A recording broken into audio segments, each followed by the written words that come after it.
And we are live, apparently, here at the Trusty Ape podcast. I'm Kevin. Over here, nope, that side. That's Tobin Templeman. If you don't know, and we're going to do a little video. We brainstormed up last night in Discord. Well, Tobin definitely brought the idea about. And when I saw what you were sharing with me and went and looked at it a little bit, this screamed Illuminati conspiracy to me. Uh, so this is a live review. We're going to do a live review. A gentleman named, I don't know if I'm pronouncing it correctly, Mark Passio. I'm not sure. That's how I pronounced it. Yeah. It could be, I don't know. It might, if it's Spanish, it might have a different pronunciation. I'm not sure, but either way. And he's, this guy apparently has some theories on the natural law and the law of attraction. And as I said, as soon as I researched this guy, it screamed Illuminati conspiracy theory right off the bat. Was that your thought as well, Tobin? Yes. Yeah. They have a very anti-government position, but they also are anti-religion, or Mark Passio is anti-religion and anti-government and things like that. I think there's some there's some other things that are just kind of fallacious. Yeah, definitely. I mean, I was watching just a few minutes just to briefly research the video last night, and I saw lots of fallacies, lots of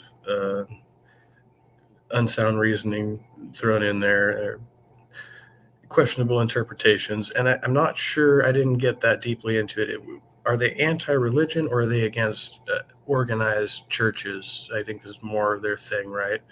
It's cool to believe in God, but you worship at home or with your friends or whatever, I guess. Yeah, there's this spiritual side to it, where they're trying to achieve a higher self, and which I'm all about being a good person, and trying to better one's self, but the thing is I could leave out all the spiritual talk, like, can we just call it what a thing is, and go from there? But yeah, it's confusing. Yeah, and that was one of the big problems I had as soon as I researched what we're calling natural law here. According to the most common definitions I found on like Wikipedia, um, natural law is kind of something that originates with Thomas Aquinas, and it is based around religion. So his idea of the natural law is what kind of carried forward throughout history, is the idea that it's given intrinsically by God, but secondarily, if you don't believe in God, you could use nature or reason, right? But you're presupposing a lawgiver. In a certain sense, to even believe in natural law, but that is kind of contradictory in terms if you believe in naturalism, right? Because we know about natural phenomena is so many things occur randomly. Yeah, whenever I first was given this information, whenever I heard natural law, the first thing that popped in my head was like, okay, they think, they hold an importance to physics, like, like that's what I would consider natural laws, the unmutable, unchangeable things that we don't have much of effect on, like gravity and stuff like that. But yeah, I don't understand the reason to have to be like, well, you have to have this God figure at the top of it, Yeah, definitely. I think an antiquated idea. It's pre-science science. So, in a sense, it's kind of one of the original pseudosciences, right? Was religious belief and their attempts to explain these unknown occurrences by creating this fictitious being who was overseeing the whole project.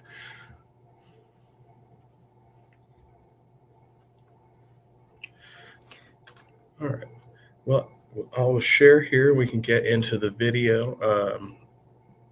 Little disclaimer: the first 4 minutes of this is an introduction, which I thought was pretty cringe. It's kind of a mashup of just a lot of really horrific events around the world that I think is probably going to be used to ramp up the emotional impact of this video. So we may fast forward or skip through it. We'll see how far we get, and, in the interest of time. Yeah. But if you want to focus on any of those, anything that's being done or in the intro, I think it's just music playing in the background. There's no dialogue. But if you do want to focus on anything, just let me know, Tobin. Right on.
You understand me? Crawl towards me! Crawl towards me! Don't push me!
Yeah, that was pretty damn dramatic. That was extremely dramatic, and there's just so much just randomness thrown in there. Bill Gates, G7. I mean, it's just everything on the spectrum of conspiracies. So I think they wanted to get it started there with a bang, right? Like get people all worked up for this kind of end game scenario, right? That's like what it reminds me of, the whole end times and the prophecies. And I've known people who believe stuff like that, right? So this is not unusual to me. I've heard a lot of this propaganda through people in my personal life. Can you say the same? Yeah. Oh, yeah. I run into it online and in, real time in, my outgoings. I also want to point out there's a symbol used in the very beginning of the video for the, I guess, this production company or whoever it is, and they show it repeatedly in there. It's something, it's on the back of the dollar bill, very widely known, infamous symbol for the Illuminati conspiracy theorists, the Eye of Providence, which when we were chatting about it last night, Titan kind of shared some info with me about this. And so it's just it's an ancient symbol. It might be like Egyptian or something, representing the all-seeing eye of God, uh, often enclosed in a triangle surrounded by rays of light or glory. So this is just like this really archaic symbol that's been used throughout many religions throughout history. And just kind of recycled, and we still carry it today for whatever weird reason, right? But there's a lot of significance placed on that. Do you think that kind of symbolic, I guess, idolatry is just this ridiculous, like, back brain human, like we have a gut reaction to it or something? I think it's an image that causes one to think and wonder, what it is that it means, and then you can look into the history of it, and you can find all kinds of meanings that people have attributed to it. But like in the back of my mind, it's just a design. It's just a configuration of shapes. Yeah, and shapes like that, like ones maybe used by the Freemasons, like the skull and bones, which is another big, American conspiracy theory. Those are all, like, historically they've just been used over and over by cultures around the world, and yet we want to ascribe personal significance to them in our time and place. It seems like there's some weird, like, subconscious psychological aspect to that.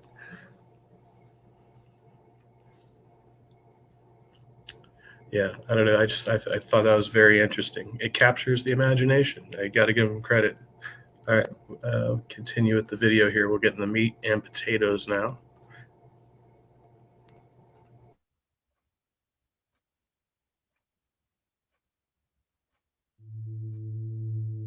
Is humanity truly free?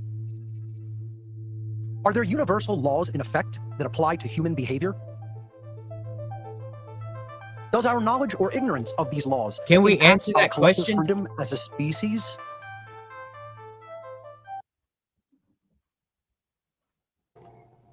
Are there go. natural laws that how did he say that? How was that worded? Yeah, let's go back. It's not too far back.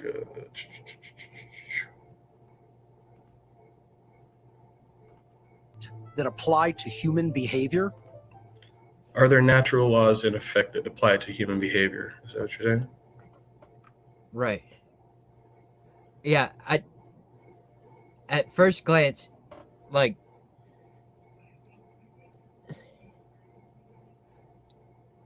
things in nature are going to affect our behavior because it is interacting with us,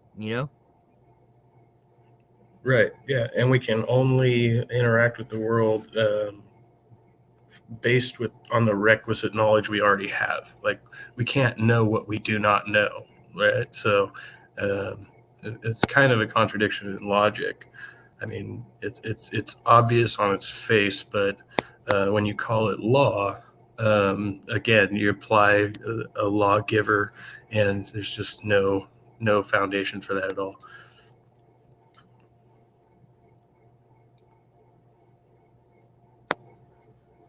But right on, they think to steelman them, they think the natural world affects our human behavior, right? Well, I want to clarify again. I mean, I haven't gotten deep into this guy's position, but if you go by the colloquial definition of natural law, the first explanation would be God. Right. The secondary explanation would be nature, but that's I think only in lieu of people, maybe who aren't so convinced of God. But this is all based essentially on Aquinas' theory, I guess. Right on. So it is a religious theory. We'll see how Mr. Mark Passio interprets it, though. I haven't gotten there yet.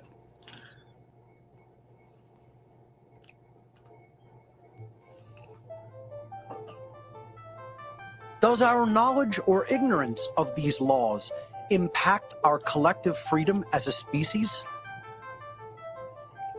This documentary will explore these questions and our current understanding of universal forces that affect the daily lives of each and every one of us.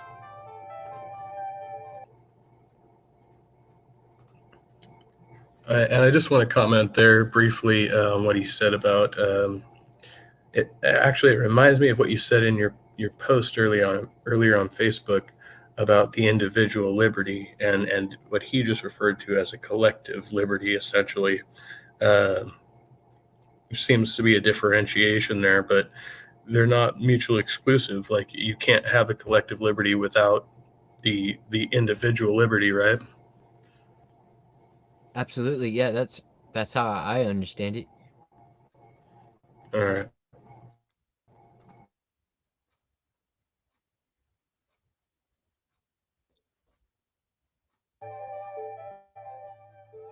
I'm an independent researcher and public speaker from Philadelphia, Pennsylvania. I lecture on the topics of human consciousness, morality, freedom, and many years of unique life experiences. Hey, and I'd like to say this too. The research I have done into Mark Passio is one of the first things I was doing was looking for credentials. You know, what was his schooling? What's his Sorry, I'm going to stop because background? I think I'm slowing down the stream, but I just wanted to make a quick.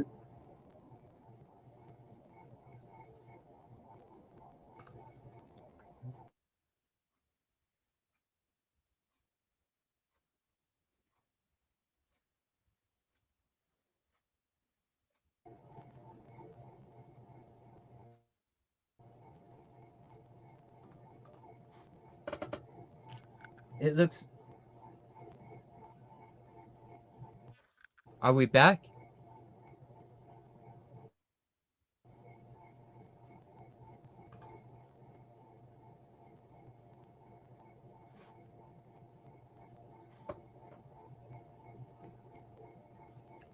Still with I me? am. Yeah, I am. Yeah, I lost you. I didn't want to interrupt because I think we were making the same point. But yeah, I was trying to do too much, I think, here. Yeah, he does say he's an independent researcher. Say I don't think he provides any credentials. And Yeah, I couldn't find any schooling that he boasted about or anything like that. No universities that are accredited.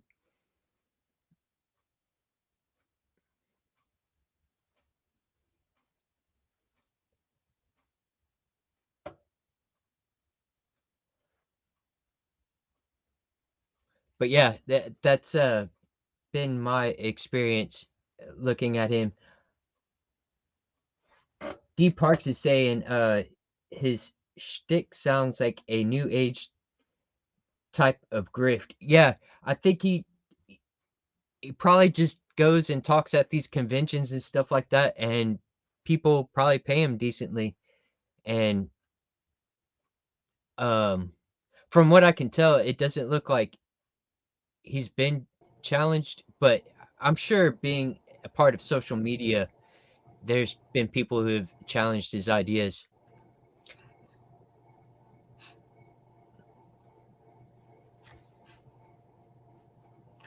Yeah, I didn't really look to see how old this video is.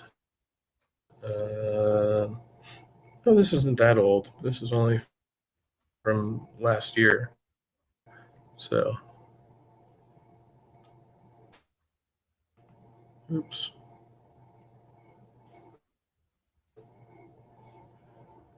What the heck?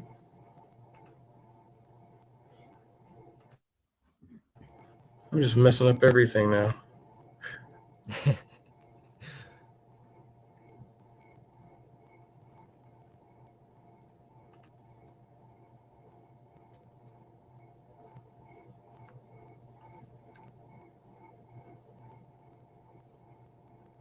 Are we in real time? Not on my phone. What I see is No, we are not. I'm seeing like the credits part at the very beginning.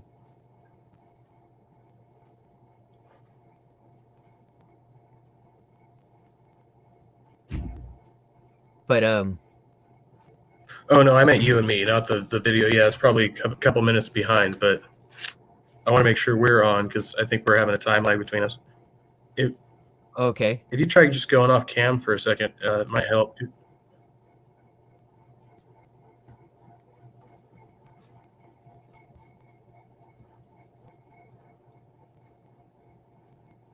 One, two, three, check.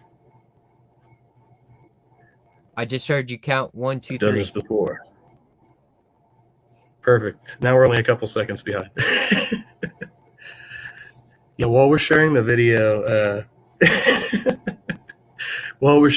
it'll probably help just to decrease the lag because it's a busy day at the office. A lot of people using the internet, so it definitely is. What is real? Where is here? I'm gonna reshare this, and I messed up, so I have to figure out where we were exactly. But yeah, and we'll take an intermission here, like after probably a few more minutes of this, I suppose, and just kind of chat about what's being said here, because I think too much back and forth on my part is causing the problem.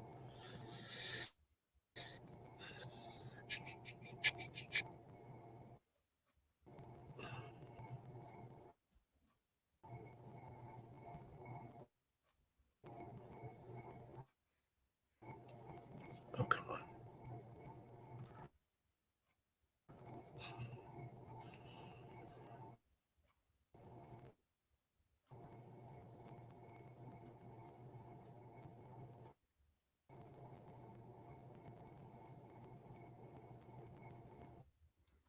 Yeah.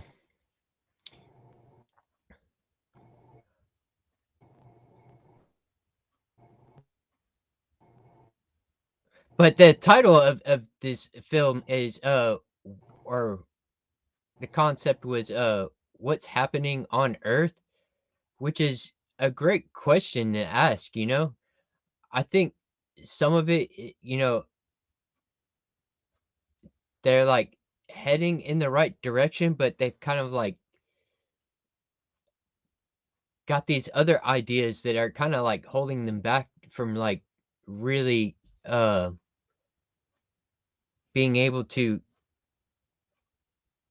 like have, I don't know, at least an appealing philosophy for me to like for it to resonate with me. I don't know. I'm kind of just talking, but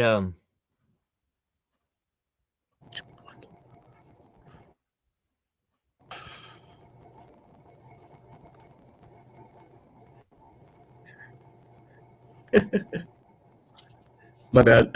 Is this is not sharing? Oh, shit, I'm muted. I guess my screen is not sharing. So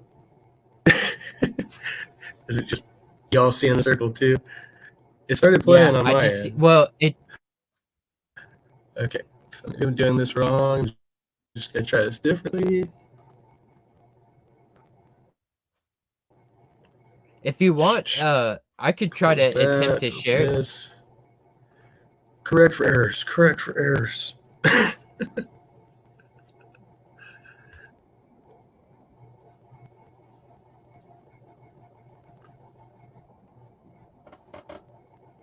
Yeah, dude, if you've got it, mine's going all over the place right now.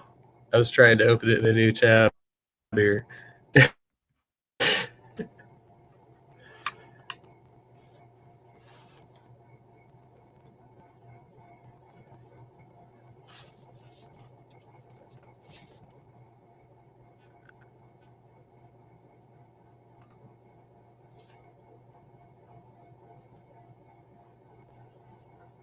Okay.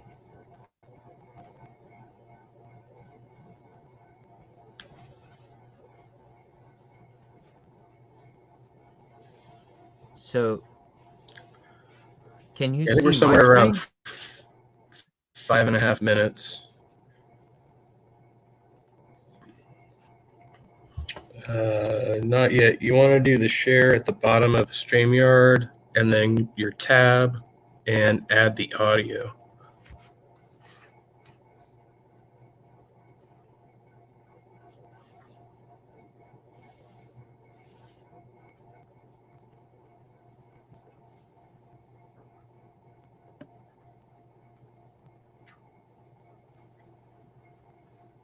Ah, man, I am new with this.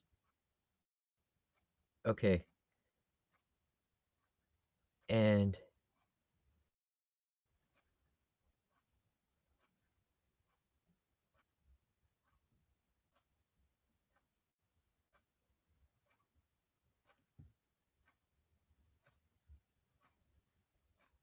I'm not sure. Oh, okay. There we go. Okay. I can't hear anybody. No, I muted because I was typing. There's the screen. All right. So, yeah, this works for us.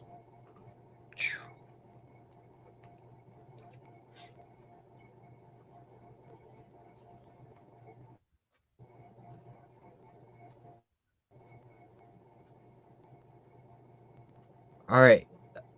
So, are we ready? Or are you good? I'm good. This is a different lecture, though, just to be clear, than whatever the documentary we were just listening to. But that's fine by me as long as we get the same gist of the story here. Let's see. Let's see.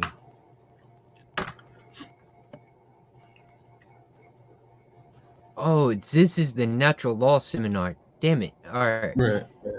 So the link is in the description to the video we were watching. Here, this is the correct one.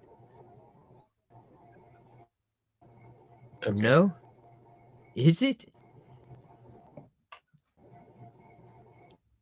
This is the seminar.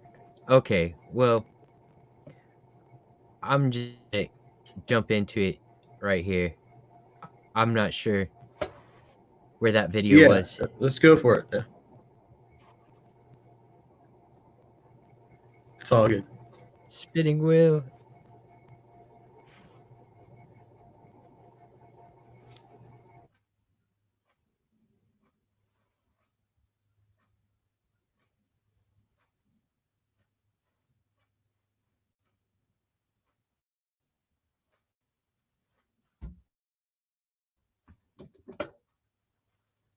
Aw, come on.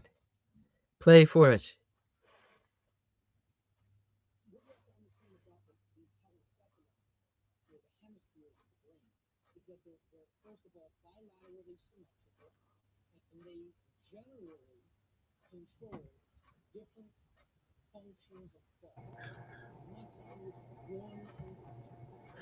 See, So I'm getting the right video, here, but not the audio. you're getting the video and not the audio. Yeah, so you that's got to a go bummer. back out. When you go to the tab, there's a little button at the bottom to share the audio. Yeah, Oh, StreamYard has that. Yeah.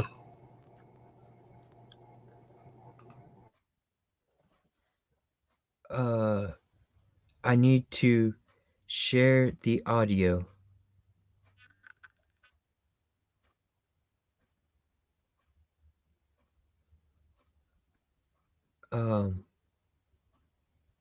Where should I see how to click on the audio?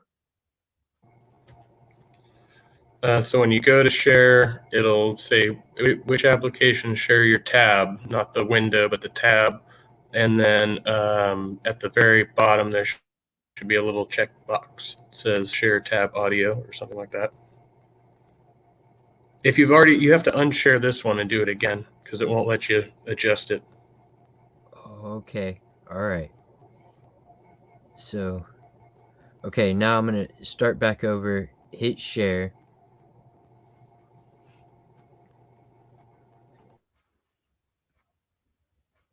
And I'm going to share my screen.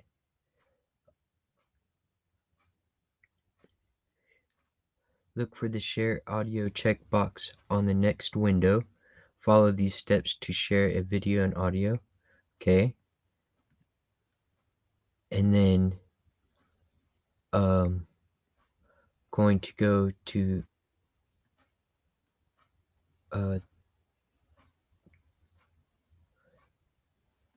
going to share this. Share tab audio.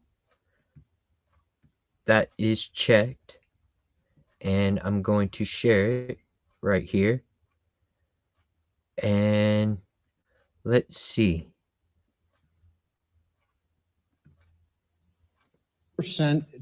Neuroscience is more complicated than that, okay? But in general, the left hemisphere of the brain is what governs logic, analytical thought, and scientific and mathematical. Did that share?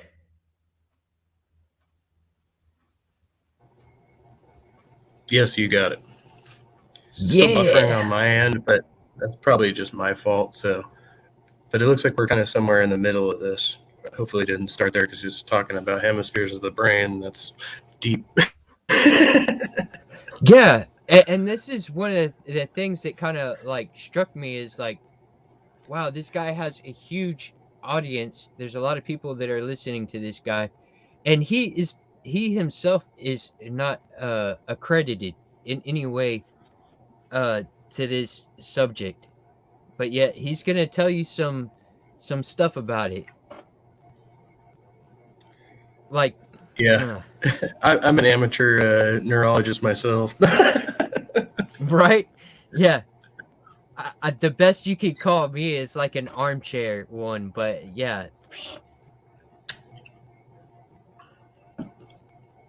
But look, he's got this.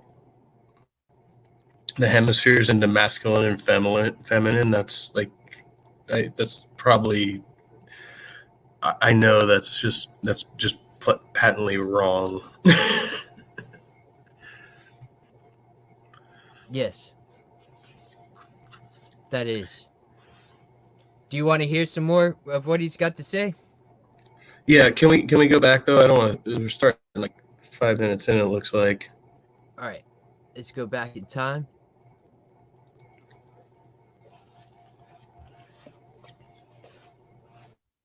This is part of understanding the physiological aspects of how consciousness works, all right?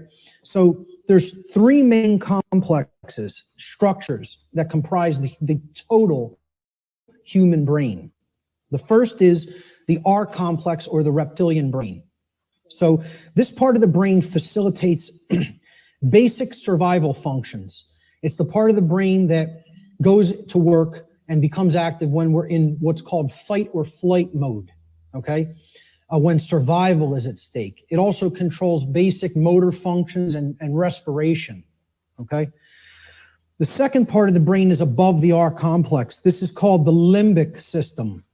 It's also known as the mammal brain, the mammalian brain.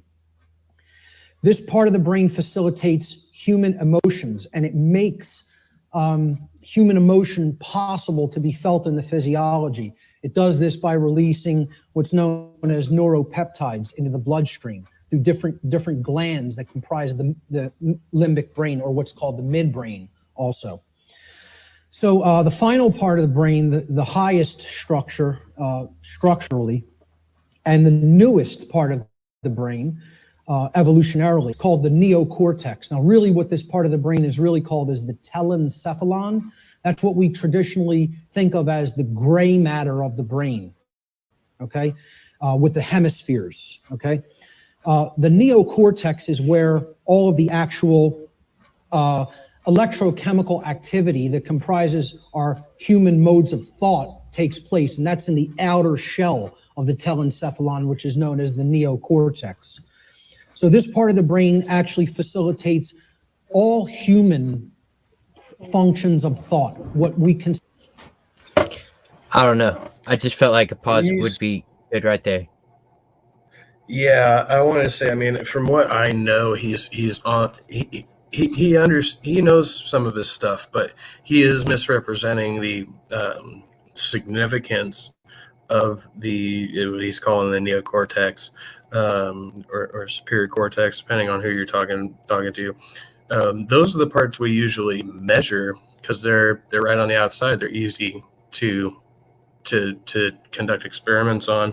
But I think most neurologists would probably disagree. They'd probably say more of our behavior is still facilitated by the midbrain, by the cerebellum, not as much the depth and the breadth of our experience is facilitated by that neocortex. So, but that's not indicative of our behaviors. Our behaviors are much more reptilian for the most part, what he referred to as reptilian brain. I think that's the consensus anyway. I could be wrong. Right on. To be honest, I really don't know a whole lot about all the components of the brain and how it really functions. My understanding of it is so basic, very basic. But yeah, I mean, he knows enough to sound like he knows what he's talking about, but he's also contradicting many prominent scholars in the field in some ways, I think. right on. Yeah. Sorry if I interrupted. Nah, it's all good. But yeah, should I continue to play? Good to go. Consider the things in thought that make us a human being and separate us from the animal kingdom. Higher logic. Whoa, okay. Now he just said something that I really gotta, like, there being a difference between our consciousness and animals' consciousness.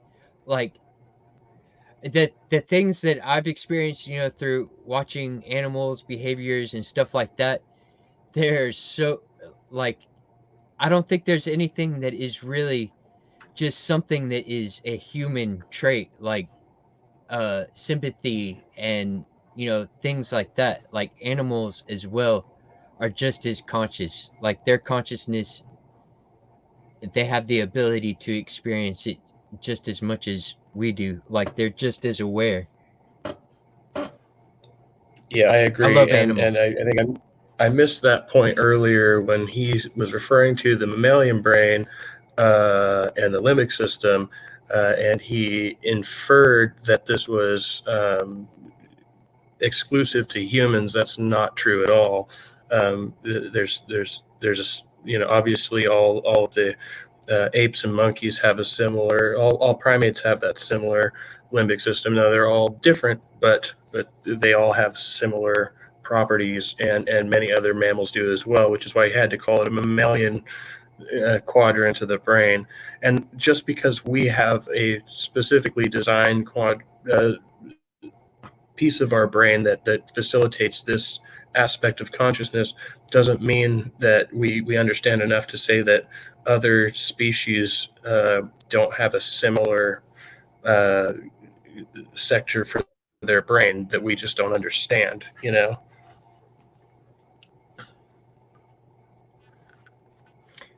He's definitely favoring humans there, where we don't have evidence. Right. Free to go ahead. Definitely Okay. agree.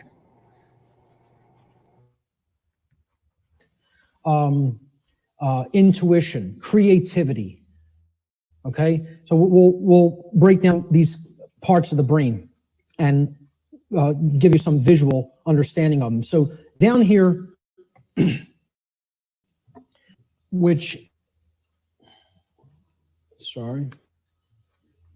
down here is the reptilian brain. It's comprised of the brain stem right here, and this part of the brain is called. Do our scientists and stuff like that, the medical field, do they really call it the reptilian part of the brain? That was something that was widely used, probably in the 70s or something, and has since been dispelled. But it's still a colloquial term just to refer generally to that area. But a lot of the mythology around that, the similarities to us and reptiles in that instance is clear. But that's just another demonstration of how evolution happened and how we all came from some common ancestor. Right on. The cerebellum. Okay, these two components together essentially comprise the R complex. So again, the R complex is the lowest consciousness part of the brain. We don't do any thinking with this part of the brain. It's the reactive part of the brain. It reacts to stimulus. It's the stimulus response mechanism. Now, up here in this middle part of the brain, different glands like hypothalamus, thalamus, the pituitary and pineal glands, etc., that comprise the midbrain or the limbic system. All human emotions are facilitated, are made possible by this part of the brain. Okay, so this part of the brain, if it wasn't working properly, you would not be able to experience a normal range of human emotions. This is part of what psychopathy is. Psychopaths, this part of the brain is not functioning properly, whether it be from a birth disorder or whether it be from conditions over one's life that if someone has stayed in chronically has numbed out this part of the brain and it is not functioning properly anymore, so the person's not actually experiencing a normal range of emotions. This part of the brain, which again is the telencephalon, this gray matter part with all of the grooves, etc., that's the neocortex. The neocortex is the outer casing, basically, of the telencephalon, the higher brain. It's the human brain. Okay, neo means new, so it's the newest part of the brain structure as far as evolutionary development of the human being goes. The thing that it's kind of happening to me right now, or I'm starting to think, is like we have a brain. We know it has a structure and all that, and there's these 3 different components to it, but like I want to understand the philosophies more and not really I don't really think he's got much to offer as far as like what he knows about the brain. I mean, he knows just as much as most people. Yeah, he's definitely going into some pseudoscience, judging by what we're about to see. What I know he's about to show from what we saw earlier. It's not as applicable to what we're calling natural law. It might apply to his theory, but it's not quite he's going to justify obviously some of his argument using psychology and things like that, but yeah, he's not a doctor. He's really not. He's not. I'm sorry, I lost my words. Qualified to speak on these topics as he is, as I am not. Like, if he and I were in a dialogue right now, we'd just be spitballing at each other, you know. Not a doctor. Right. Yeah, the best I can do is just speculate about these things, like, but I agree. I'll like concede with him. Okay, yes, there are these structures, there are these three components to the brain. Would it be all right if I tried to skip forward and try to find some meat and potato? Yeah, whatever you think would be relevant, man. Like, that's cool. I mean, because there's a lot packed in here. It's going to be deep, as a lot of this kind of conversation is. But yeah, I definitely prefer to hear from the horse's mouth rather than whoever probably edited the video that I found, you know.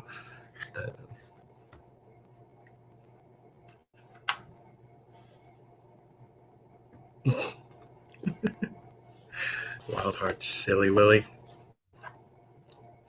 I had to. I turned off my live chat and stuff. Society, because we're the fittest.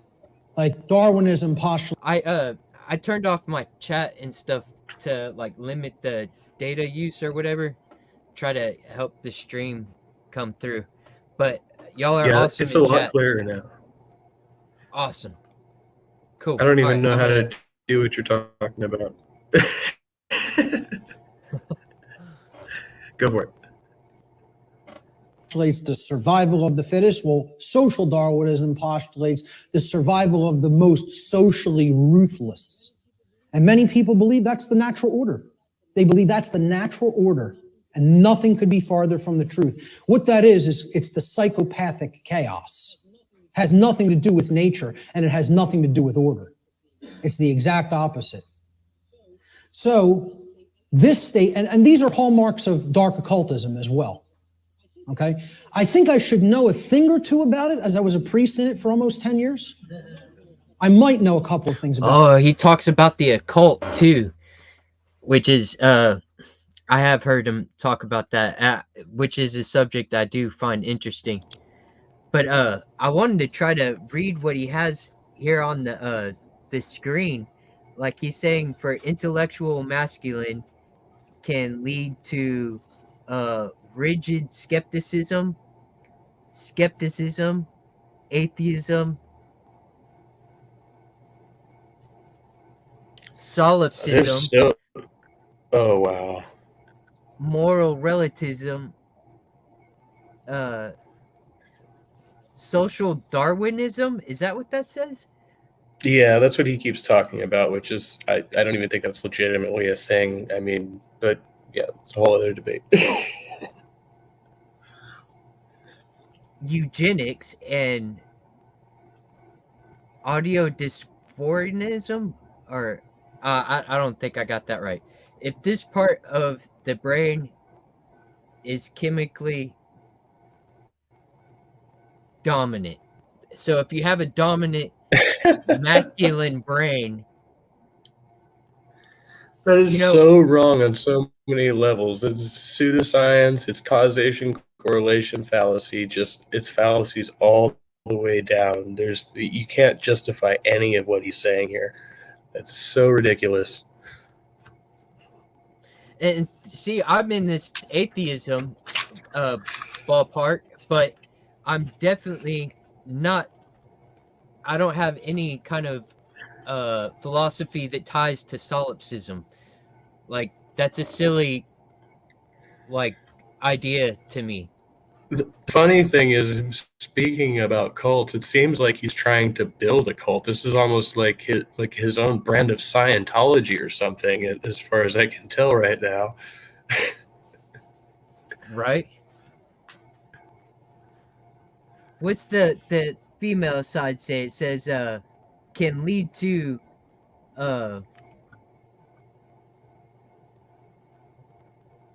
Yeah, I can't read it on it. screen. I can't read it. The colors made it hard for me to read these words. A willing slave. If you have the female side of the brain, you're a willing slave. Oh, that is, what the heck? Yeah, he's just like, he's thrown his own preconceptions of societal norms together with his lax understanding of neuroscience, and apparently I don't even know what to make of it. It's it's a mess. All right, I'm gonna hit play if you're ready. Go forward. About Satanism. Okay. Oh, Satanism. So, moralism is one of the big tenets of Satanism. It's actually one of the pillars of Satanism. Social Darwinism is highly praised and valued in Satanism, and eugenics. Whoa. Blind belief in religious extremism are apparently feminine traits here. What the hell is that? Whoa. Like, now he's just saying like all Satanists fit in this box. And if you go and you visit some Satanist groups like TST or the Levian satanic group, they have a list of principles, but I have not heard that ever before. The moral relativist.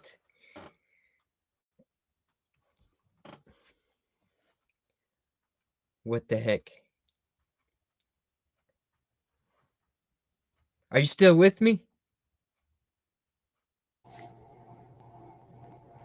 I hope so. Yes. No, sorry. Go forward. All I think I said it's Okay, because it's, if people don't understand what eugenics is basically people, who have gone so deep into this form of left brain imbalance that they believe they're God and they can get to decide who lives and who dies. That's really what it is. Whoa. No. Eugenics was that's such a misrepresentation. It is. Go for it, Tobin. Yeah, it is. It's a misrepresentation. How I understand eugenics was like, it was people inbreeding. That's what eugenics is. Like, that was definitely one form of eugenics. And when he says playing God, well, in a sense, they were doing selective breeding in the same way we would do it with livestock. And yes, at its most extreme, resulted in justification by the Nazis, but that was only in lieu of like all the other circumstances historically. To just say that, oh, Hitler was a eugenicist. No, he was an anti-Semite first and foremost. He just used eugenics to promote his agenda. It doesn't mean that all eugenicists were Nazis. It's by no means a fair comparison at all.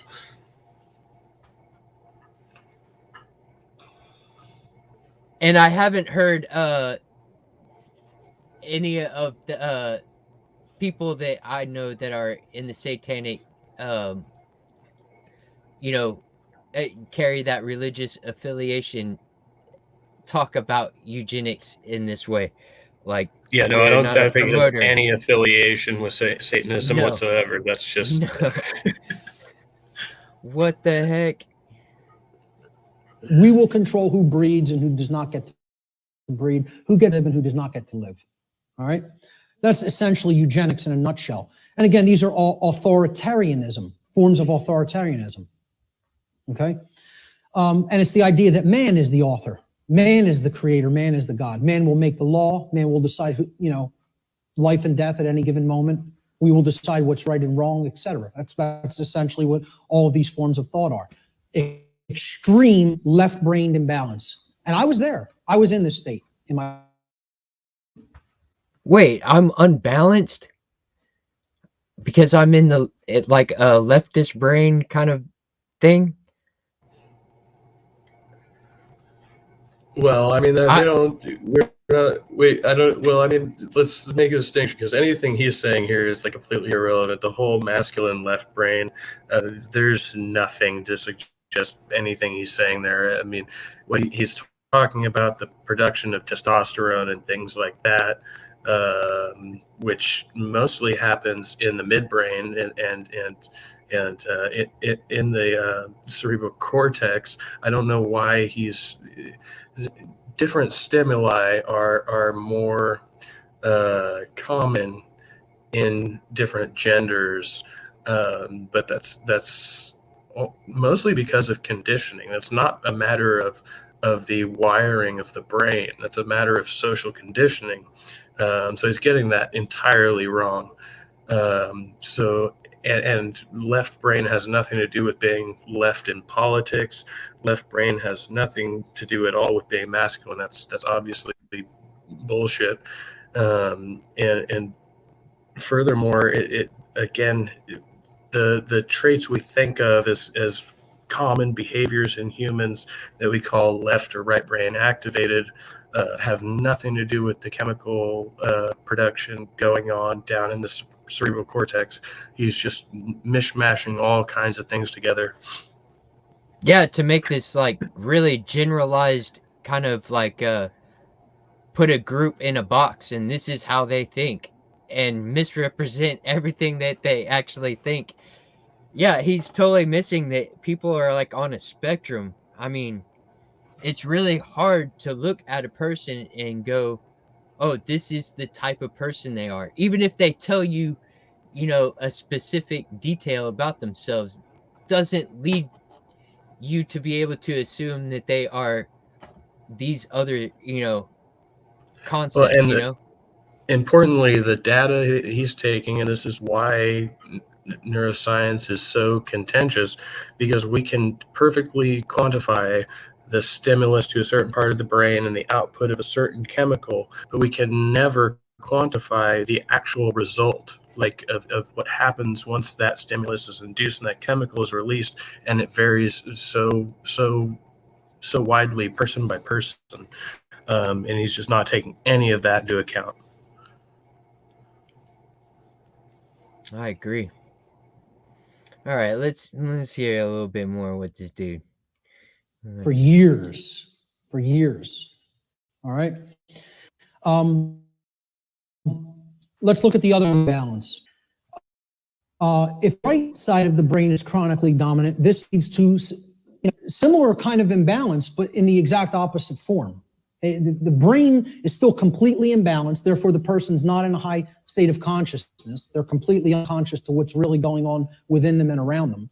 But the manifestation is generally the opposite of the left brain forms of imbalance. So if you're in real right brain imbalance of consciousness, this will lead to naivete, believing anything you're told, accepting things from quote unquote official channels and official sources without actually checking into them for yourself. Blind belief. You'll believe the next like what the heck? Naivety, like how can you ascribe that quality to a feminine person? Like I've met so many dudes who are so freaking naive and just totally gullible that it's ridiculous. So somewhere, I guess, along the way, he picked up that generally speaking, we call the left brain the logical side, the right brain the emotional side, which is it's a very rough generalization of the functions of those particular parts of our brains, which again aren't the whole brain. They do not control our behavior, as he is indicating here, as much as one would think. Because so much of our behavior is still reactionary. It is still in the cerebral No, sorry, did I get that wrong? The cerebral is outside the in the limbic system, and the what he called the reptilian part of the brain. See, because I'm not qualified to talk about any of this, and I'm going way off, but so he took that whole logical, rational side, emotional side to an extreme that has been done many times. I mean, scientists have tried to do this before and been debunked, and this guy's not even a scientist. So he's just running with the ball at this point. Yeah, which is like it's confusing to me. Like this guy wants to be a speaker and stuff and talk about, philosophy, what kind of philosophy to have in life to try to better yourself. That's good and great. But why in the heck would you even go down this route? Like that's what like I won't get this answer unless I really talk to Mark himself and be like, dude, why even choose to talk about it in this fashion? Why even have to bring it up like this? Like you're talking about things that you don't know about. And I'm a person. Interestingly enough, I mean, I'll say I probably agree with the overall message or what he's trying to convey to people, but I don't agree with what he's saying. I don't agree with the way he's doing it, and I definitely don't agree with we don't have a common understanding of the sciences. But when people talk about the corruption in government and in the churches, yeah, that's all real.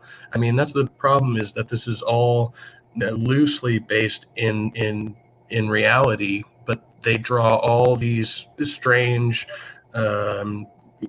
correlations out of what they believe is truth. And I think in this case it's going to come down to some religious dogma,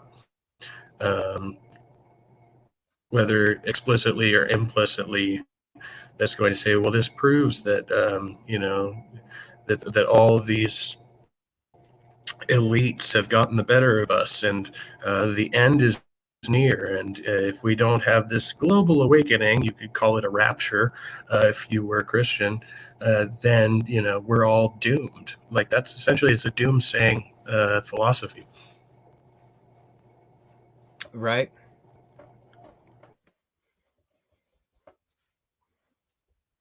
All right, I'll click on it. Let's see what he has got. Let's see what's going on.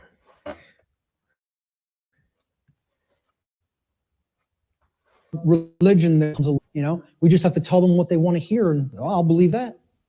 So New Agers are basically in this category: naivete and blind belief. People who trust government, of course, are in that category, because again, it's about creating the masters and the slaves. That's what brain imbalance is for. And that's why the controllers want to propagate this imbalance and keep it in place. Again, religious extremism, that's hallmarks of right brain belief, right brain imbalance. Solipsism, no such thing as truth, all from right brain imbalance as well. Feelings of unworthiness, self-loathing, accepting orders from other people, being an order follower. We're going to have a whole section on order followers later, and how this is the exact opposite of anything virtuous. For people that believe order following is some kind of a virtue, I don't know what to tell you, but it's the thing that leads to all evil in the world, is accepting somebody. Whoa. If you're taking orders, that makes me wonder if he is an anti-maxer, anti-vaxxer. Oh, yeah. Judging by that, the opening scene of the first video that we saw, and he had the woman there with the mask on with the satanic symbol on it, or the upside down cross star. Yeah, I think he is probably in that camp. But yeah.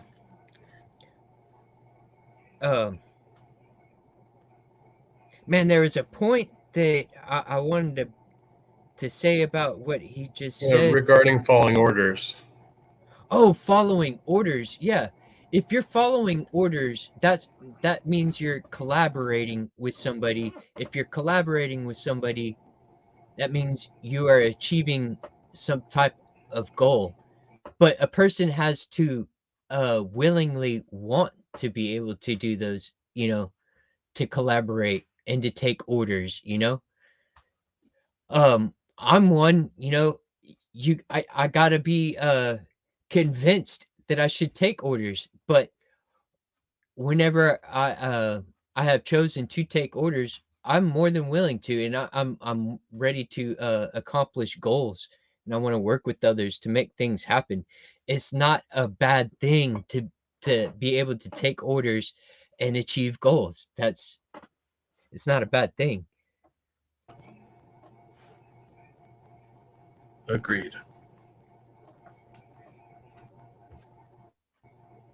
All right. You ready? Yep. These orders and not actually gauging for yourself whether the activity, the behavior is moral or not. Okay. And it creates a willing slave. This form of imbalance is ultimately generating a willing slave, whereas this form of imbalance is ultimately generating a psychic master.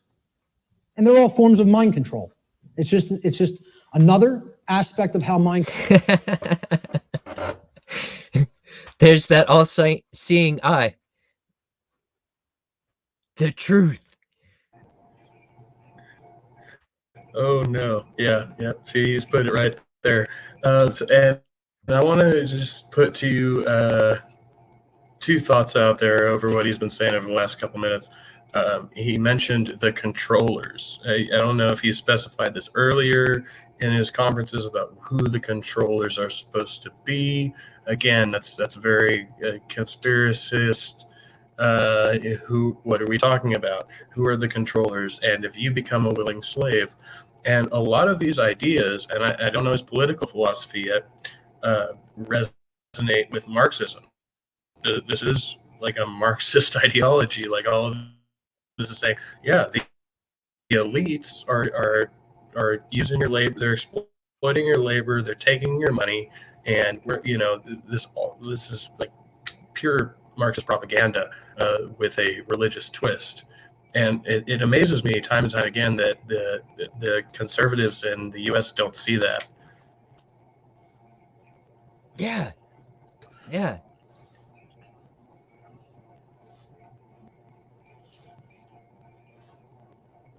Right on. All right, here's some more of this dribble. Control works. The propagators of mind control are just doing this to keep that imbalance present in one form or another. They don't even care which it is. As long as they have some that are imbalanced toward one direction and some imbalanced toward the other direction, that's how the dynamic plays off against itself. And you have a world that is continue to be kept under lockdown. So let's look at the worldview schism that goes hand in hand with the brain schism or the mental schism. Again, this is worldview is exactly what it says. How do you view the world? How do you view yourself in it? How do you view others in it? Well, when there's chronic left brain dominance, the worldview that emerges is one of randomness. And again, this is a hallmark of scientism. The world is this grand cosmic accident. All right. The whole universe is a grand accident. There's no purpose, right? There's no creator. Everything just magically manifested on its own for no reason from a single singularity, a single point in space-time for no reason. You give me that one, and I'll tell you what everything else that happened after that. But you got to give me that one, and I have some bridges to sell you, So, there's no underlying intelligence in nature. Nature is dead. That's what this worldview is about. Nature is dead. It's a dead thing. It's a mechanized machine that is there for no reason. Okay? There's no such thing as the spirit at all. No such thing as spiritual dimension. Such thing as natural law, certainly. Because for one to accept natural law, well, where come from? I ask people like whether they accept that natural law exists or that, there's actual objective truth and morality. And like 2/3 of people don't accept it. They don't believe that it exists. They don't think there is objective reality and objective truth and objective morality. They think it's all relative and we get to make it up. I've actually. Does that make you want to think anything? Or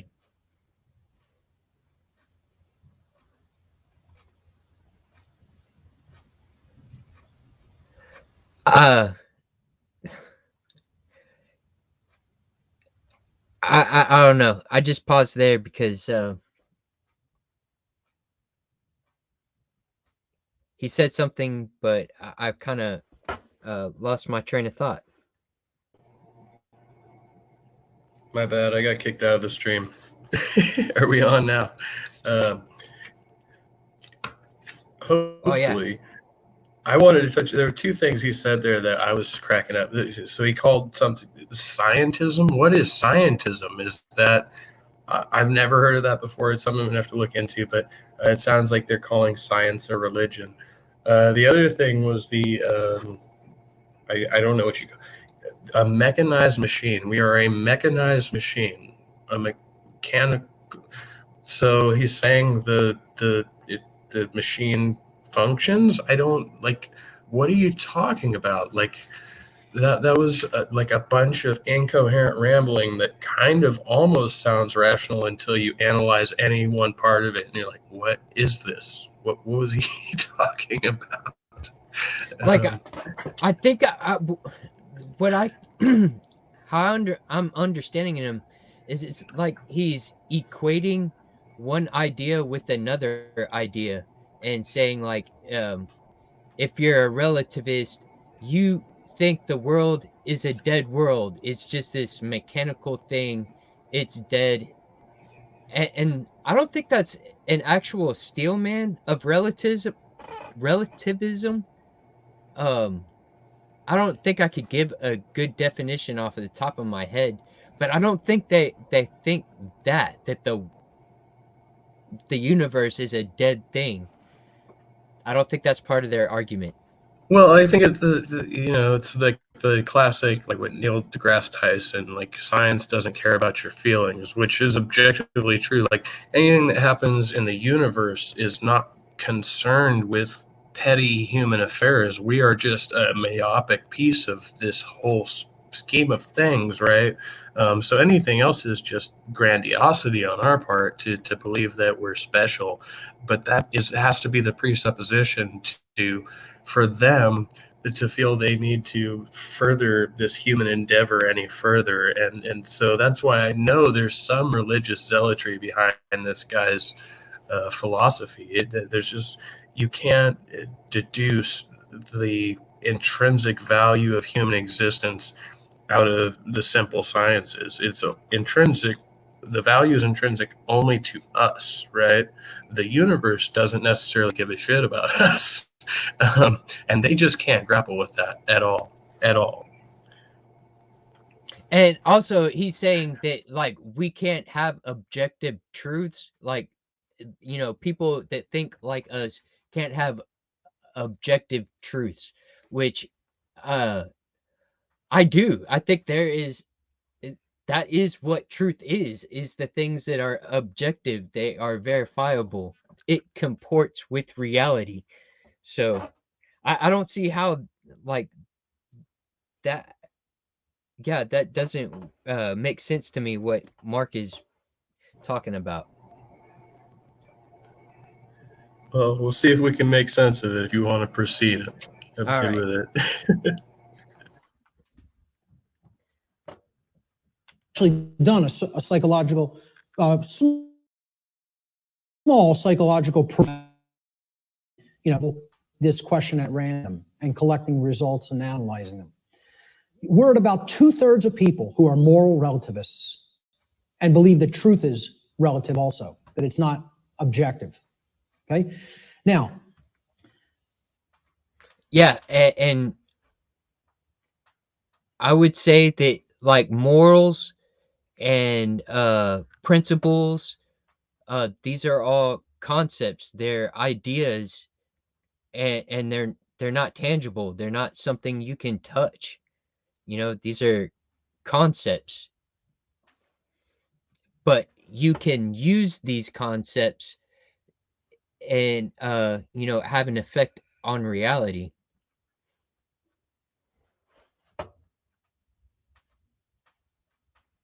I don't know. Do you have anything you want to say to that?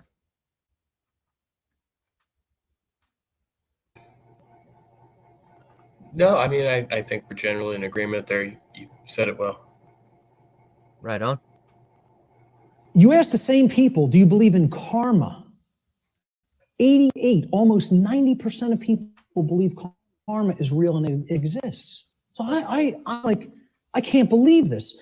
You're going to tell me that there's no such thing as a real difference between right and wrong. They're constructs in the human mind is what they think, right? And simultaneously holding in their mind the idea that karma exists. Well, I asked them the question, what put karma in place then? You believe it exists. Yeah, I don't think karma exists. And I think as long as, the person that I'm interacting with, that we can agree upon what is right and wrong, we can both agree on what's right and wrong. We have a standard in which to either inform others or keep ourselves in line with. I mean, I think karma exists certainly as a concept amongst humans. As to the universality of it, no, there's no evidence for that. I think it is useful to us, and it's a much better concept than, say, the golden rule. The golden rule is great, but the principes of karma, if you truly understand them, imply that you get what you receive, but in a relative state. So it's actually very complex as far as moral philosophy goes, and the time it came about, right? And there's people that argue that the Western religions actually stole this from the East, and just put their own spin on it. But it essentially says that if you do some bad thing to another person, you're going to get that bad thing done back to you in multiplicity. And that's all karma really is. And there's all kinds of different additions ascribed to that. But it's a purely human. Again, it's a psychological mechanism. There's no, even the Buddhists would say that it's not supposed to be taken as some literal force of nature. It's a force that only exists between humans in our interactions, and it exclusively affects our frame of existence, right? But again, take into context of the time when you say something like the sins of the father, people would have like these dynastical battles in the ancient East, and somebody would literally come to kill you for something that your father did to their father or your grandfather even. So the generational gap was, it was much more complex in some ways back then. I don't think anybody would be coming after me for something my dad did to their dad back in high school, but back then that's kind of the way it was. Brutal. Absolutely brutal. Yep. All right. Exists. What force created it? What made it? What put it in place? No answer for that. They intuitively believe karma exists, but can't answer where did it come from, because that would involve a creator. And somebody in left brain imbalance can't acknowledge that, So to a left brain imbalanced person, there's no such thing as spiritual or natural law. It doesn't exist. Anyway, we got to stop because he just did it. He glossed over it. He just did it. He said that would imply a creator. If you're left brain imbalanced, if you use too much logic, you can't imply a creator. And he just glossed right over that. Let's just say that and just move along. Like, that was so dishonest. Like you're now implying God. You haven't specified any attributes of God. You're just like, no. If you use too much logic, you can't find the creator. That's what he just said. I mean, Yeah, he's totally putting people in a box, building up a straw man, and yeah, it's nonsense. He's totally missing that we are on a spectrum. All of existence has no purpose other than to continue its existence. See, survival is the highest aspiration to a left-brain imbalanced individual. Right and wrong have no bearing. There's no point in even discussing it, okay? Because right's what's right for left-brain imbalance. Well, like for me, like as you know, because as I'm hearing him talk, like I think he's like kind of like talking about me, you know, in a way, because I fit in some of these categories. But damn it, what did he just say? I just freaking went blank.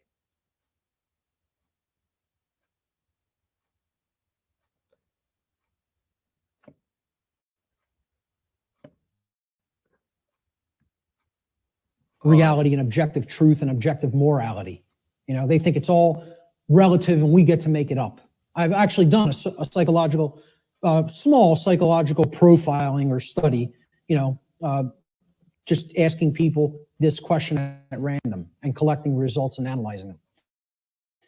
We're at about 2/3 of people who are moral relativists and believe that truth is relative also, that it's not objective. Okay. Now, you ask the same people, do you believe in karma? 88, almost 90% of people believe karma is real and it exists. So I'm like, I can't believe this. You're going to tell me that there's no such thing as a difference, real difference between right and wrong. They're constructs in the human mind is what they think, right? And simultaneously holding in their mind, well, I asked them the question, what put karma in place then? You believe it exists. What force created it? What made it? What put it in place? And they have no... Because you assume that karma is a real thing, there must be something that created it. Like that entails, because there's karma, then something had to create it. What the heck? I also just want to point out, I didn't realize this before. He just said he did his own small study, which could be, who knows, any sample size. He could have sampled 3 people for all we know. He didn't provide any specifics. And he is not an accredited scientist. He's not a researcher. He's just an independent dude, right? So his small studies, according to him, show that 88 to 90% of people believe that karma exists. Well, what should that mean to us? Like, I don't think that's a real, I don't think there's any legitimacy to that statistic. It's like he got 5 of his friends together in a room or something. Yeah, with I want to see the data. I would like to see that research for sure. Let me see that peer-reviewed study on it. But yeah, no answer for that. You know, they intuitively believe karma exists, but can't answer where did it come from, because that would involve a creator. And somebody in left brain imbalance can't acknowledge that. So to a left brain imbalanced person, there's no such thing as spiritual or natural law. It doesn't exist. As a matter of fact, all of existence has no purpose other than to continue its existence. See, survival is the highest aspiration to a left brain imbalanced individual. Right and wrong have no bearing. There's no point in even discussing it. Okay? Because right's what's right for me if I'm super left brain imbalance. Wrong is whatever affects me negatively. Okay? It doesn't matter what's actually moral. Okay? okay. Yeah, see, okay. Now I remember where I was going. I feel like he is talking about me, you know, in a way. And really, as a humanist, it's not just about my well-being. Like, my philosophy entails that I'm concerned that everybody's well-being, you know, is important. You know, if I can, I will try to do what I can to help others. You know, it's not a selfish, greedy little thing where I'm only worried about me. you know, because I'm an atheist or I'm a humanist, you know, or give me whatever title you want to stick on me, you know, I'm definitely not that. I don't remember what I was going to say. I got sidetracked, but you're a moderator now here, Tobin, so continue. Sail on. Rock and roll. All right. It's all subjective to a left-brain imbalanced individual. And to them, nothing has any purpose. Since it's all a grand cosmic accident, how could there be a purpose for existence without a creator who's going to create the purpose for it? You know? So it has no purpose other than to continue surviving. And again, that's right there is proof. They're in the R complex. They're in the base brain. Survival is the highest goal. Survival is the only aspiration. Now, in Satanism. Whoa. Whoa. Survival, there is so much more to life than survival.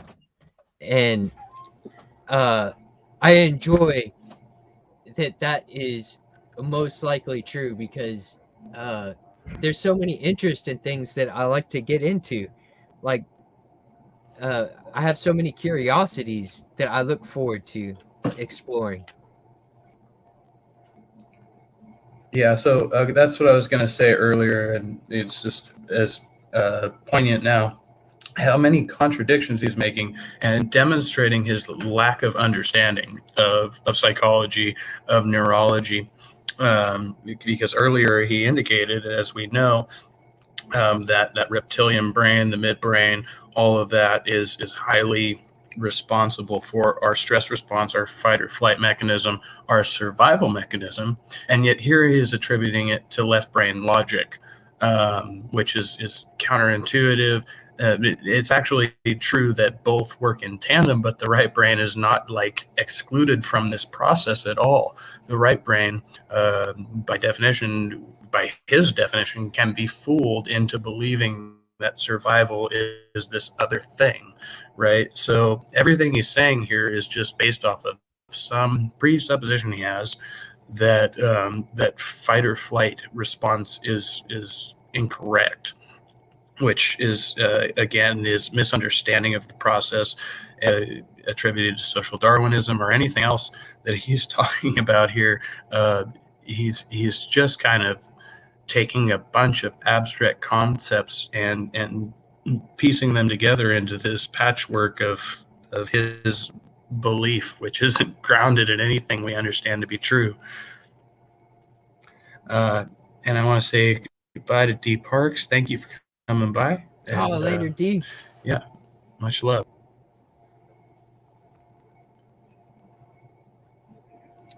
Yeah. Yeah, we'll give him a little more time here. All right. No, sorry, go ahead. If you're ready, I'll press play. Perfect. It's about as left brain imbalanced as it gets, folks. You know what their number one law is? Survival. Survival is the highest law. Okay, and we hear about this in Darwinism too. The ultimate purpose of the being is to continue to survive. It is true. I don't want to die.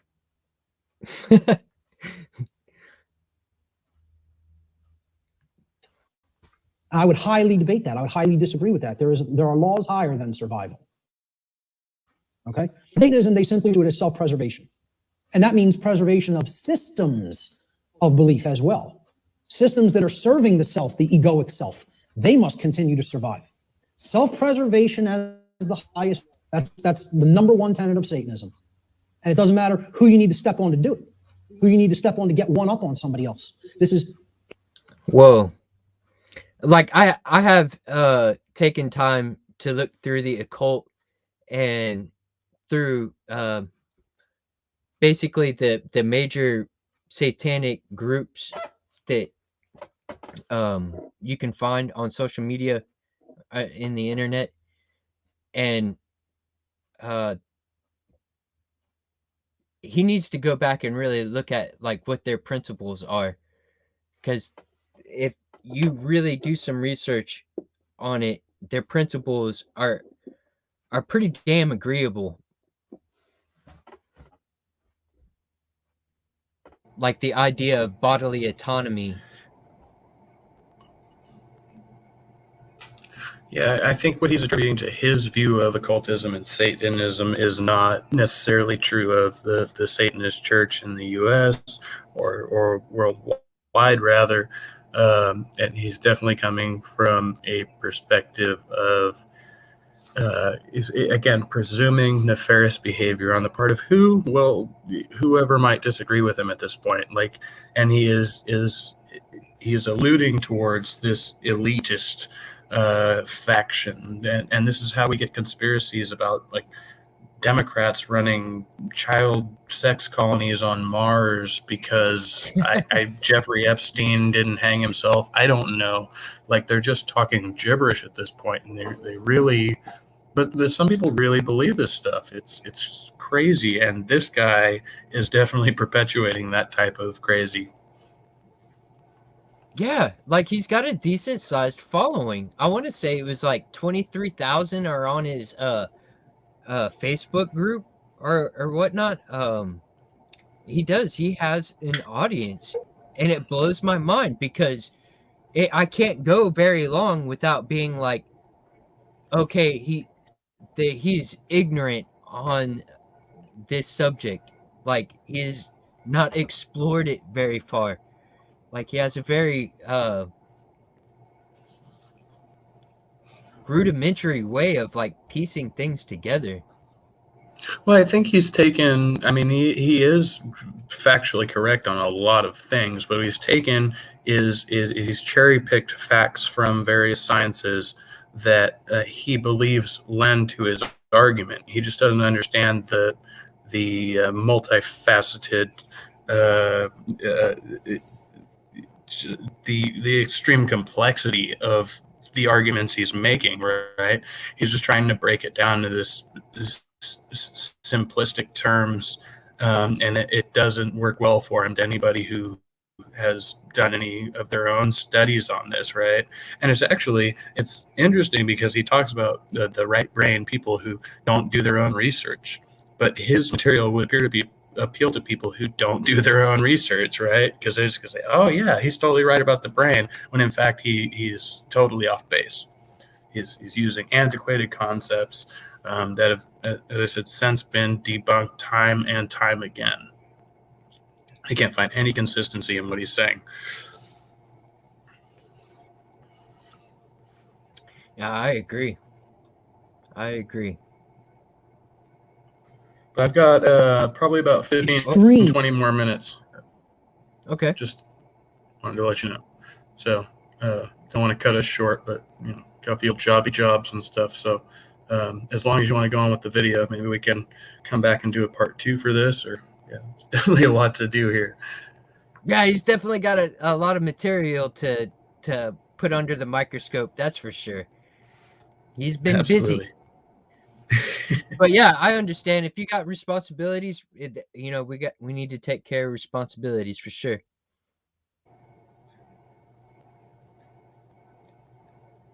Yep. Cool. Making money. Yeah.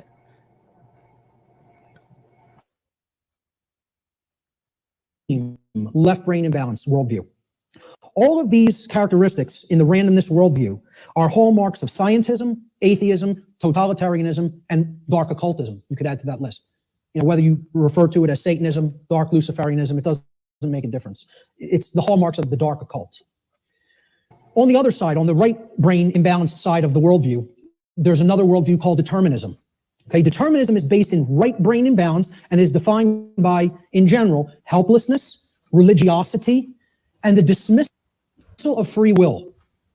This worldview will eventually lead to a society of blind order followers and willing slaves who accept. What the heck? See, like, determinism is a philosophical idea that,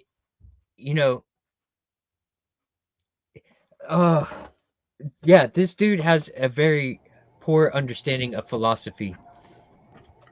Because that's so frustrating on so many levels. And then he lumped atheists in with dark occultism and Satanism, which are so many different things. Yeah. Holy cow. What in the heck? Yeah, dude, if you want to stick a pin in it and come back to this, we've stopped somewhere around in the 26-minute range right here. I don't know. Or maybe we'll, actually, I tell you what, I want to look into them and I'll find some juicy parts. And then when we revisit this, we can stick it up. If you want to go about it like that too, I don't know. Yeah, I mean, like this seminar is good, but we can probably spend just hours upon hours debunking this. I don't know if there's another documentary or the one we were using would suffice, but I mean, just going over the gist of his philosophy, because there's so many points to touch on. But this is fun, but it's also scary. Like, it's scary to think how many people are listening to this guy and taking this seriously and not looking into anything he's actually saying here. But it's something important, especially in our neck of the woods. Like knowing people who would find this, to be a perfectly valid way of looking at the world. Like, they would just go, "Yeah, I think he's right," and he's clearly not. Yeah, man. Whatever you want to do, we can stick a pin in. I got like 10 more minutes. We could try to chat as much as possible without going back to this narrative. But any like final thoughts on what we're looking at here? I mean, again, I hate to bring up the Illuminati conspiracy, but he tends towards the ideas that lend to that, and I think that's what he's trying to say without saying it. I mean, would you agree to that? Yeah. Yeah, I think he's going to take us down that route of being like this Illuminati, the elites control everything and they have you under control. And are you one of these people in the right or the left brain? Oh, you should be scared. You should try to use the So when natural laws. I was looking into this just for kicks, I was looking into it. I was like, who do they think is in the Illuminati? Well, everybody from like Beyonce and Jay-Z to the Clintons to Epstein, of course, to like, there's just so many like random, there's like, yeah, all these people just hang out together. And they're this big club that you're not in. And I'm like, I'm not so sure about that. I don't know. Can you provide evidence? Well, yeah, look, here's Jay-Z, throwing up a triangle with his thumb and forefinger. And I was like, I remember that from like WWF. Was it, suck it? Were they in the Illuminati too? I'm not sure. Oh.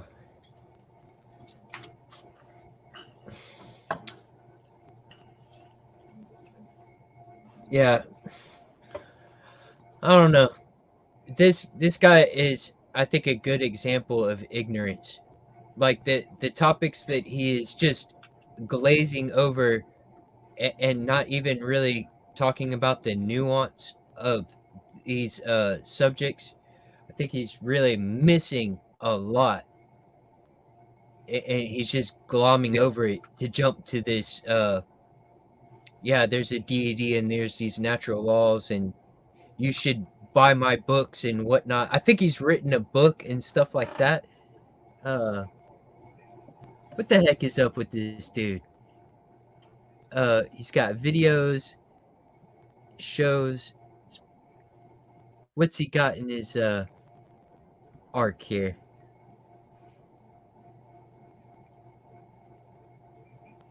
I wonder if he sells products. I haven't looked into that yet.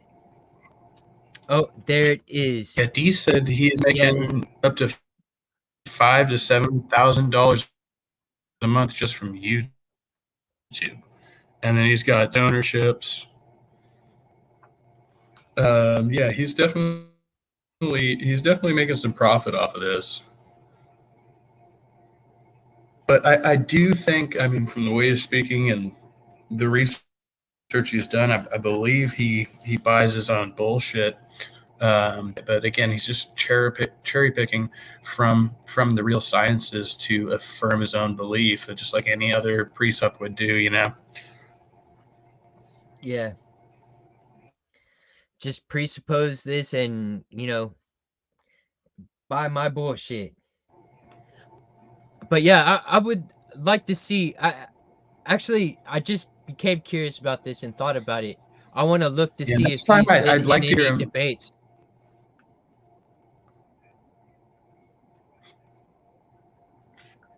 What was that?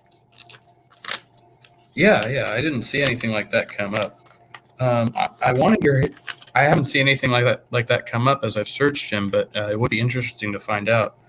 I'm next time I'd be interested to hear about his theory specifically about natural law, because again, there's a lot behind that. It's much older than Aquinas, but it was kind of popularized by Thomas Aquinas, and it was famously a theologian.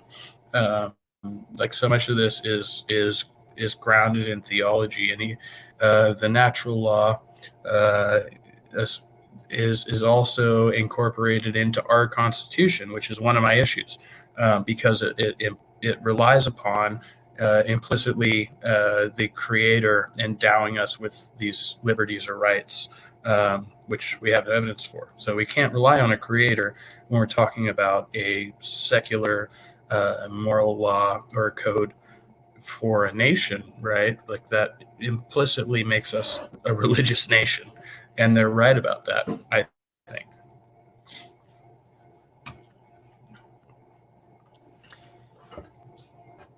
But I'm gonna be in opposition to that. I want to get out there, and eventually I would like to start interacting with the social media, his platform, and kind of like start some discussions in their group, see what kind of reaction I get.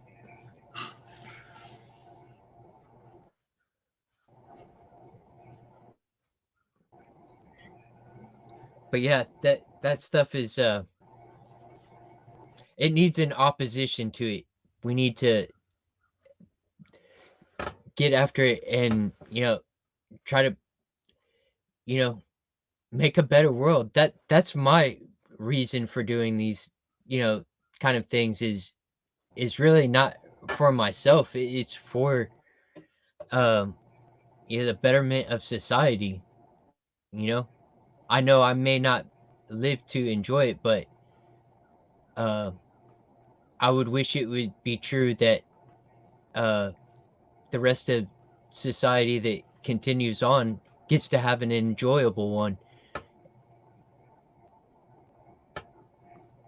and it not be completely polluted and you know destroyed and barely hanging on by a thread by the time grandkids and stuff, future generations.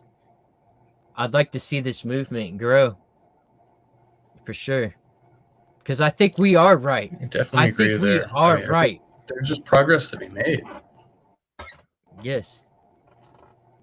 Yeah, I'm ready to plant a flag in the soil and be like, nah, this is who I am, and this is the ideas that I promote, and really I want to start good dialogues, and I'd wish it to be true that people start coming to our side more, and you know helping me hold that flag up to make a better world. I am for that. I will agree with Mark Passio on that. I do want to see a better world. I like those clips that he showed in the beginning of that first little documentary. That's some egregious, that's some disgusting social inequities that we have.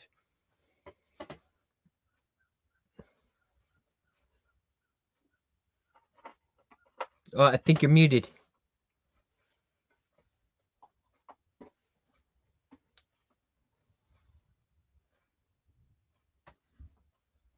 Yeah, I still see the muted symbol.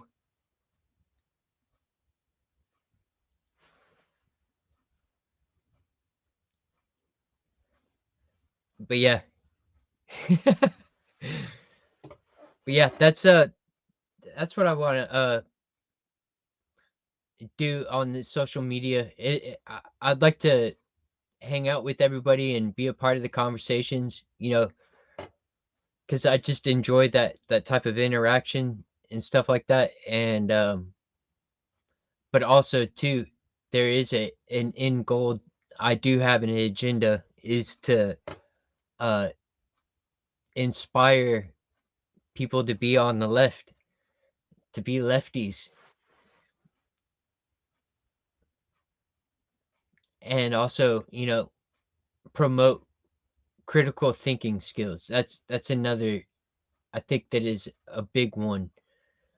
um and that's one reason why I probably start disagreeing with Mark Passio so early on. Like, whenever I first started looking through his content, I was like, damn, like, there is questions coming up immediately.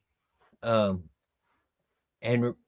really, I think I have the critical thinking skills that have been taught to me, that I've been researching, relearn about, and enjoy looking at,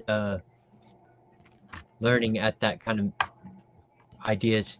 Anyways, there are you back, Kevin? I can hear some noise. I think I'm back. Yes, it's probably my fan you're hearing. And my device is overheating, so that's always fun. I forgot to use my cherry strudels to prop it up. There we go. Yeah, the one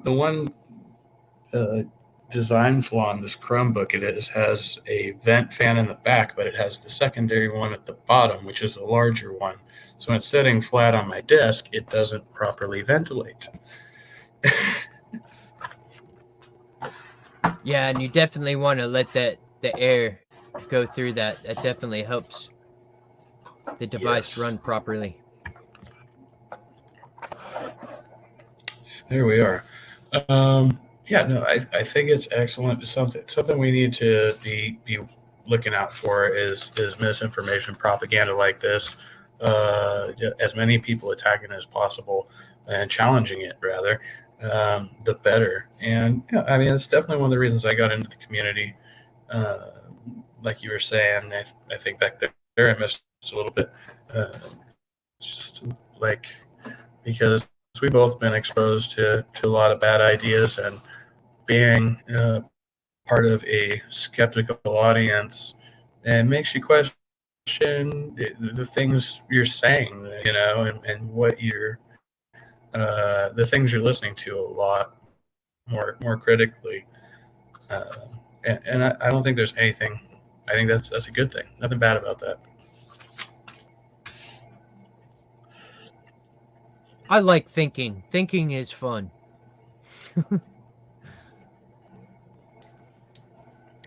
Yeah, overthinking, I don't know, it can be a problem, but as long as you're just thinking critically, and it's good. Yeah. It's good. Before we go, do you have shills to make? I know you just put out a new music video recently, right? Yeah. William T. Cummings, you are wrong. Yeah. No atheist in the foxhole, right? No. Right. Yeah, that was a fun one, and I liked the opportunity to honor our military people. I do respect them very much so. And Yeah, I mean, I thought, what best way than to write a song for him. Excellent. And a good one at that, a thought-provoking song, not just some run-of-the-mill thanks our troops song, so definitely good stuff there. Everybody check out Tobin Templeman. If you can't find him, I'll post a link down there somewhere, as well as a link to the second video we reviewed, second and third video. Well, I'll just post a link to the guy's channel so you can find it yourself if you're so inclined. I think we'll be back to do another one of though, and it'll be good fun.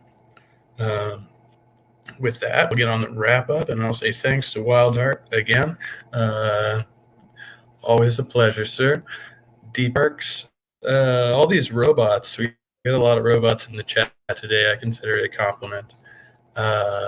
Titan Uranus, John Peterson, Cryptomaria, Secular Pagan Mom, all my people who should be in the ticker, but I lost that. I'll get it back. I'm figuring the technology out. This is the Trusty 8 podcast. I'm Kevin Chaos. If y'all don't know, like, share, and subscribe because it helps, and you'll see more awesome videos like this one. And with that, we will bid you adieu. Good night and good luck.